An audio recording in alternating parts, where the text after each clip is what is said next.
governor and the head of the government, one of the things that we will do in no particular order is to empower the youth of this state. We will not employ them, we may not be able to employ them, but we'll definitely be able to empower them so that they can employ themselves and others. So I do commit that during my time, during our time, we shall support the youth to create 50,000 jobs for themselves every year. And therefore, over the next 4 years, that will be about 200,000 jobs. And this is going to happen, this is going to be done by giving grants of about 5 million naira to each of 2,500 beneficiaries, 2,500 dole-like beneficiaries.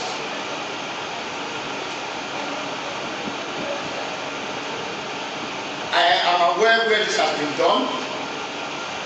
It is still being done. There's a foundation that does it in Nigeria today. And the experience from that foundation, the knowledge of that foundation, is that each beneficiary, of course, you go through trainings and all that, skills development. The experience is that each beneficiary is able to generate about 20 jobs each. That's the experience, that's the fact, on average. And then 2,500 multiplied by 20, that is where the 50,000 jobs will arise. And if you do that over a period of 4 years, then we're talking about 200,000 jobs. Those are just 2 jobs. The medical insurance scheme will not be for only workers and pensioners and all that. You must demonstrate that you are a citizen of Edo State and will benefit from that. Why has that become necessary? That has become necessary because I had a conversation with a doctor friend, and indeed a doctor brother, and I wanted to know what are those critical, perhaps even basic ailments, diseases if you like, that bother our people, that kill our people. And one of the first things he said was obviously malaria, diarrhea, dysentery, those primary health issues. And I was further informed that 2,000, 3,000 naira will treat, cure a lot of these things. And it becomes painful that our kids die of malaria that is treatable by 2,000 naira, 3,000 naira. It's painful. But unfortunately, we have voted in governments that didn't seem to care about that. We have voted in governments that didn't seem to care about creating youth employment. 2,500 youths by 5 million is about 13 billion. The budget of Edo State government last year, this current year, is about 320 billion. 13 billion is a rounding up error in our budget. So the question is, why has it not been done? The same thing, 2,000, 3,000 people died of malaria because of treatment, 2,000, 3,000 naira. Why is it not being done? So we are saying that one of the things that we are going to do is to create a medical insurance scheme for all Edolites, to the extent that once you seek this basic health care, you will be treated. The medical insurance will cover it. The walk away. At least our kids will no longer die from these things that are avoided.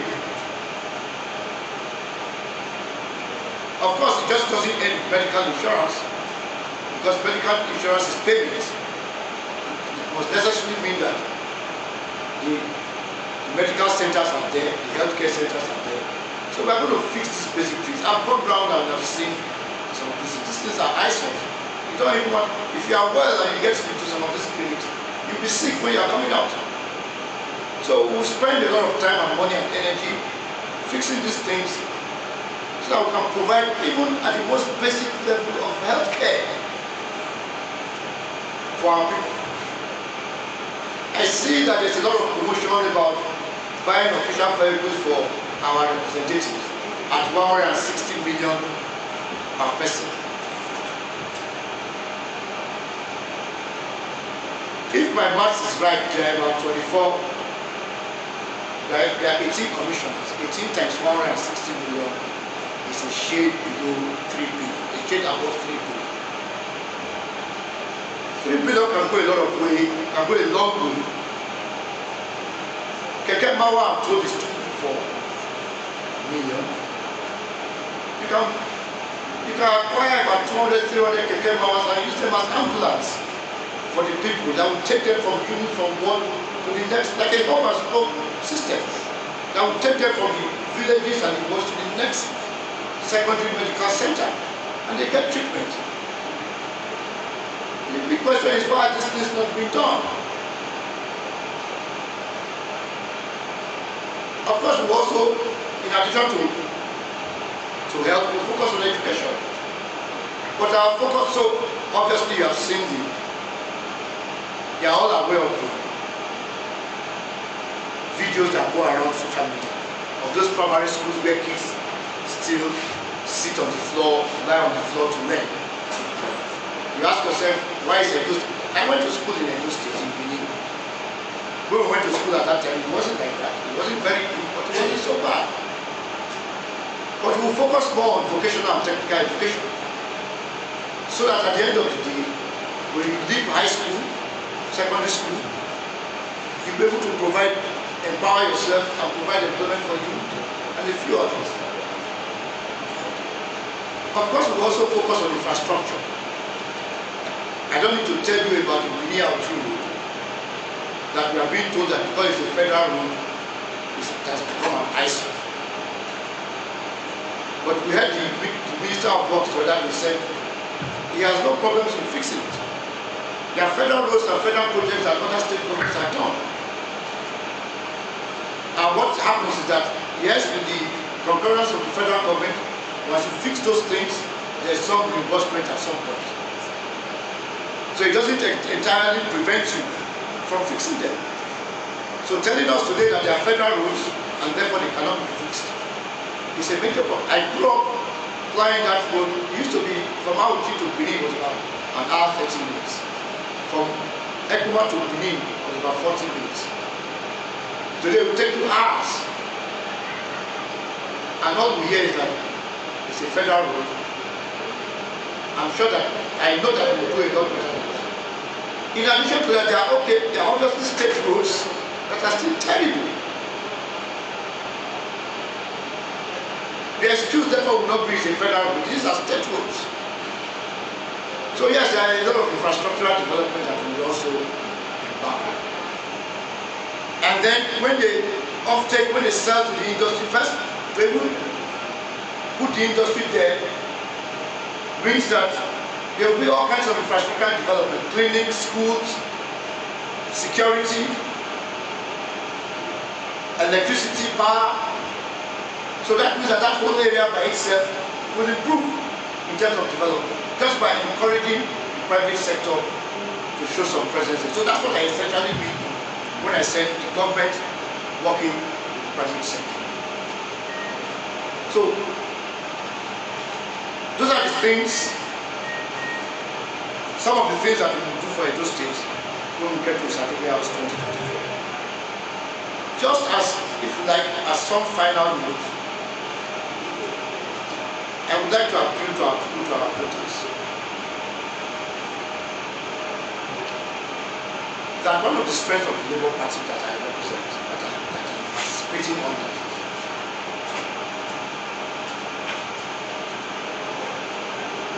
is that of outstanding integrity from our officials at all levels, members at all levels, and heighten our presidential candidate. A lot of members left other parties to join our party. And we promise and we assure them, not just the members, the whole electorate, that those reasons for which you are upset with how the country has been managed will not be repeated by our party, the Labour Party, and by Kingsley Ulinfun as the governor of Edo State. Please be reassured that the change we want will be duly produced and given to you. Thank you.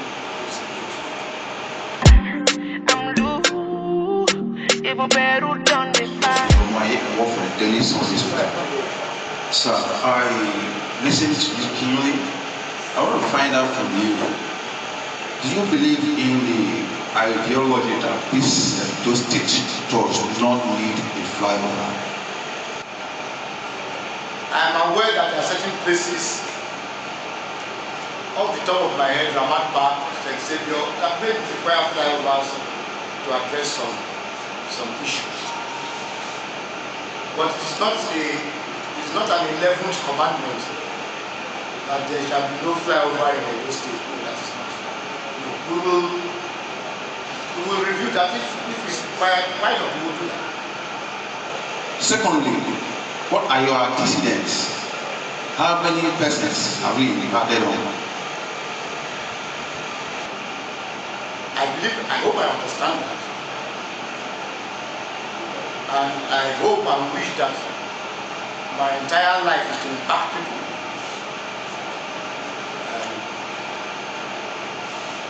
I have been a supervisor, I've been CEO, I've been a manager. I hope that I have impacted people who have engaged me and who still engage me. I have also been a teacher. I hope that my knowledge impacted them. If you are talking about philanthropy, I have impacted people, but I believe that it will be self-aggrandizement to come here and boast and say, I have done that for 20, 30, 40 years. In banking, they don't got confidentiality, right? So let the people announce that if they so choose. My question is, people have this opinion that bankers come with a lot of baggage. They have what you call sort of hidden charges folded into the way they do things. And they believe that they are not as transparent as they wish to make people think they are. But you've been talking about transparency, giving attention to medical facilities, bringing people closer. So how do you hope to erase this misconception, if it is? Unfortunately, today I'm not a banker. So, well, not yet. So it is not, I'm not a spin doctor for today. But what I would say is that my hands are very clean. I've been in the industry for about 30 years and I've been a managing director as well. And I would guess that if my hands were not clean, I'm not so sure that I would get to the top.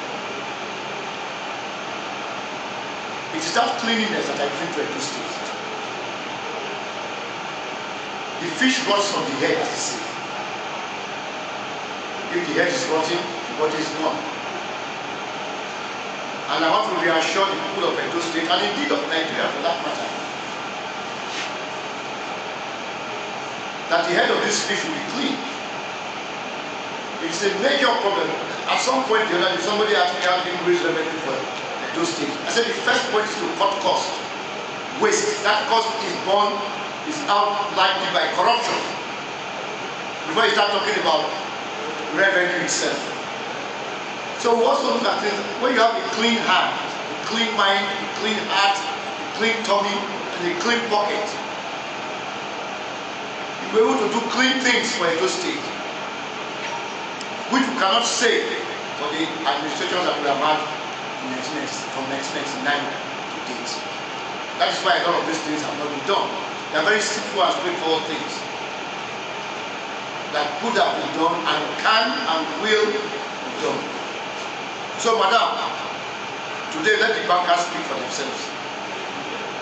And Kingsley Ulinfun will speak for himself and by God's grace for Edo State. Thank you.